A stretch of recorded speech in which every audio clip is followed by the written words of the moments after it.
Hi there. This is my third and most likely final video regarding the so-called Donglegate. In this episode, I will discuss principles for how to let events such as conferences and festivals be friendly and inclusive environments for everyone. For those who organize or otherwise help to uphold the event, there are three basic points to consider. First of all, festivals need to have good rules. Rules that cover all kinds of bullshit. Rules that forbid rude and hostile behavior without having any exceptions that make it permissible to be hostile to people who are being perceived as being rude or hostile themselves, but also without catering to trolls and flame baiting.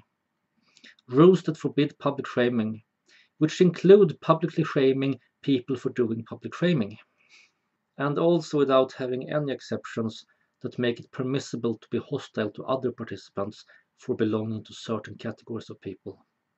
For example, people of color or white people, women, men, or people who don't fit into the male versus female dichotomy, heterosexuals, bisexuals, homosexuals, or people who don't fit into that particular way of categorizing people, and so on. You get the idea. The idea is to put a lid on overt and covert hostility, so that a conference or festival doesn't turn into a battlefield or into a place of silent exclusion that drive people away. People are there to learn or have fun or contribute, or all three rolled into one, not to get subjected to people's dysfunctional need for supremacy or attention, their need for silencing or for feuding. As the second basic point, it must be unproblematic to report when the rules are being violated. Or when you think that the rules are being violated, you shouldn't have to be sure. With unproblematic, I mean that proper channels must be available, safe and meaningful. Channels designed to avoid snowball effects where filing a complaint is likely to ruin the day, or worse yet life, for yourself or for the person you report. Properly trained staff should be viable and easy to reach. The staff must have procedures that handles problems quietly and efficiently. Being reported by someone who isn't making a habit of filing malicious reports should always have consequences, although normally it should be consequences that are not hostile, hurtful, or overtly disruptive. Having a word with a staff representative should normally be enough. And normally, the staff shouldn't have to pick a side. Having a chat about it as reasonably mature human beings is usually enough, but it must also be possible to kick people out in the few cases where it's actually necessary. The staff must dare to get involved. In the debates that followed the so-called Donglegate, I was told a horror story about another conference where a participant was stabbed with a knife. She reported to the staff, which said that they didn't want to make a scene. This kind of neglect do happen sometimes, and it severely undermines the authority of the organizers. When they need to take measures, they must do so. In the case of someone getting stabbed, the appropriate measure may be to get the police involved rather than dealing with it personally. But one way or another, the situation must be dealt with. And it must be dealt with by appropriate authorities, not by some individual or group seizing power. This brings me to the third and final point. The organizers must never allow the event to be usurped by those who would make their turf and exclude everyone who don't belong to the categories they prefer or who don't share the values they prefer. There will always be those who try to make a more public space into the more private turf for their own category of people, by making aggressive bids for power, or simply by taking up space in a way that is inappropriate and is at other people's expense. People who talk during other people's speeches need to stop disturbing other people in the audience, even if they don't make jokes that make some of those other people feel unwelcome. But even more so if they do that, and especially if they might actually be aiming for making a certain group of people feel unwelcome at the event. As in, cracking jokes at their expense, or worse, misuse the event as a platform to spread prejudice and bigotry. If you are convinced that, quote, niggers and faggots, unquote, are inferior, You should of course still be welcome at conferences for computer programming or whatever, but only as long as you leave your off-topic hostile values and beliefs at home. It is not the time and place to soapbox about how you consider yourself to be the superior race or whatever. When it comes to making people feel unwelcome based on race or gender or similar, everybody have the same right. But there are also at least two things to consider. First, is this category of people mainstream or marginalized at the event? Second, is this categorization relevant for the event itself? At a conference for technology, it shouldn't matter if you're a man or a woman or something else. It shouldn't matter what your skin color or sexual orientation is.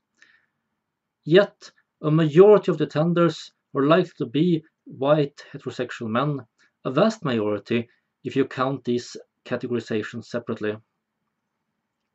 This makes it less important to make sure that white heterosexual men as a group are welcome. They are already included, so included they are in fact the norm and the mainstream. At such a conference, it is more important to be inclusive to women, people of color, and people who don't conform to the heteronormativity. Not because these people would somehow be more important or valuable or more sensitive, but because they as a group are at risk of being excluded and being made the outgroup in ways that the mainstream and norm never have to risk and may therefore have a hard time understanding in the first place. Having one person pick on you and on everyone else usually hurts less than having a lot of people picking on you and on a few others. At a conference for nurses, the gender ratio is likely to be the inverted.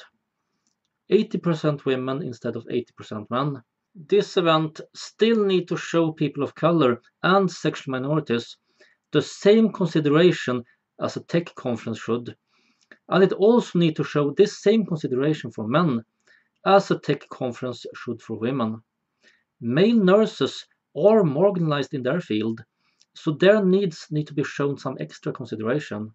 Not because their needs would somehow be more important, but because the needs of the marginalized is more easily overlooked. An event for women's issues may have the same gender ratio as a nursing conference, but the context is different. Such an event needs to take the same steps to make people of color and sexual minorities feel welcome. Men, however, only need to be treated with a basic decent human respect. There is no need to go out of one's way to make men feel included at a conference for women. Unlike the female programmer at a programmer conference or the male nurse at a nurse conference, the man at a woman's conference is merely a guest.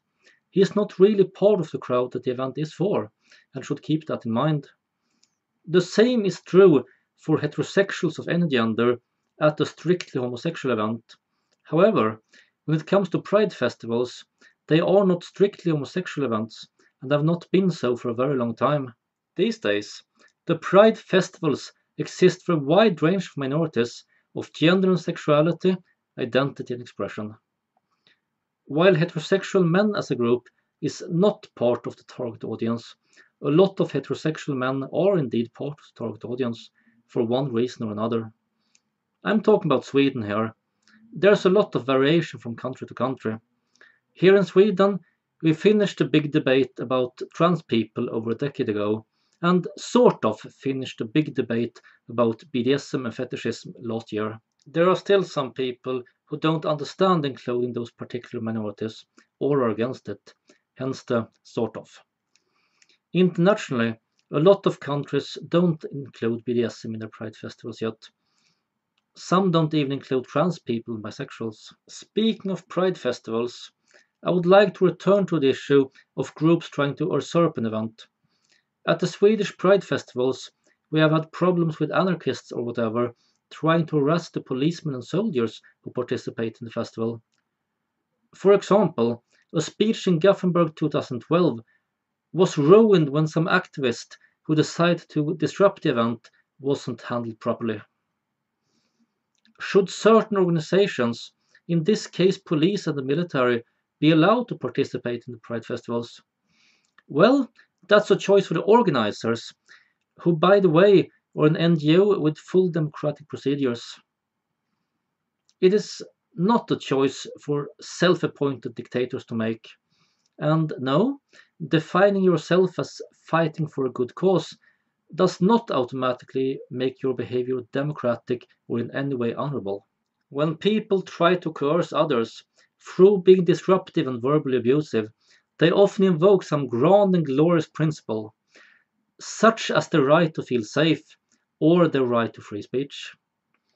Let's take two cases that has been constructed as a matter of the right to feel safe versus the right to free speech. One is the one I just mentioned. The disruptor actually had the audacity to first go to a speech officially announced to be held by the police, and then complain that she don't feel safe where there are policemen in the room, arguing that the people holding the speech should therefore be forced to leave the room. Extreme misuse of the concept, if I ever saw one. A key issue here is how you view the principle that you always have the right to your own experience. Reasonable people regard this principle to be one of the truths that need to be taken into consideration. If you instead elevate it to be the one and only truth, then we are all welcome to your world of destructive bullshit. Not only does it become okay to seek people out for the purpose of complaining that you're not comfortable in their presence, if they feel unsafe in your presence as well, then whoever complains first is the one who everybody is obliged to take sides with, right? Does the police force have a right to hold speeches at the Pride Festival? Is that a matter of freedom of speech? No, of course not. Just like the rest of us, the police has a right to send in an application for holding a speech at the festival. If they don't like that, or don't get their application approved, they can hold their own festival or press conference or whatever. That's their freedom of speech. In this case, the police did get their application approved. Stopping them from holding their speech thus do become a violent act against freedom of speech, not only against the police freedom of speech, but also against the very festival's freedom of speech. The other case I would like to bring up is the so-called elevator gate. Just like Donglegate, a horde of angry men at the internet went berserk because a single woman at the conference behaved in a way that was not to their liking. At 4 a.m., a woman says she is tired and needs to sleep. One of the men follows her into the elevator and politely asks her to come with him to his hotel room instead. She declines, and afterward she politely but publicly mentions that she personally don't appreciate that kind of behavior. She don't want to be hit on, at least not cornered in an elevator by a stranger at 4 a.m., where she just said she needs to sleep. Cue a horde of men who never met her but consider her preferences to be their business anyway. Here some of them roar. How dare she say that she don't like when guys hit on her? Alone in an elevator at 4 a.m. or whatever. I have a right to hit on her whenever and wherever I want to, whether she likes it or not. And I have a right to think that she's enjoying it, no matter how she really feels. While she, on the other hand, do not have any right to express herself. If she opens her mouth, I'll bring down hell on earth. That ought to teach that little female her place. And shame if you don't like my little crusade. Because that proves you're a feminist, which is evil, because misogyny is only a myth. I am a man who have never seen any misogyny, which proves that it doesn't exist. Meh. When talking about the woman in the elevator or the woman at the conference, the part I find the most pathetic is the people who did not only call her a narcissist who is simply desperate for attention, but who called her that while chanting her name back and forth over the entire internet. Hey, if you consider someone to be a troll, then don't feed that troll. If you consider someone to be a narcissistic attention whore, don't contribute to making her famous. Yes. I know that of the people I'm advising to not feed the trolls, many are trolls. Trolls who in some cases have a very creepy undertone of, but she wanted it, she was asking for it, they're all asking for it all the time. But there's also a lot of honest people out there. As for the meaning of freedom of speech, it's an interesting topic. So is the whole thing about having a right to feel safe and to not be stepped upon. I will return to these topics in the future. For now, I have talked long enough. Live long and prosper.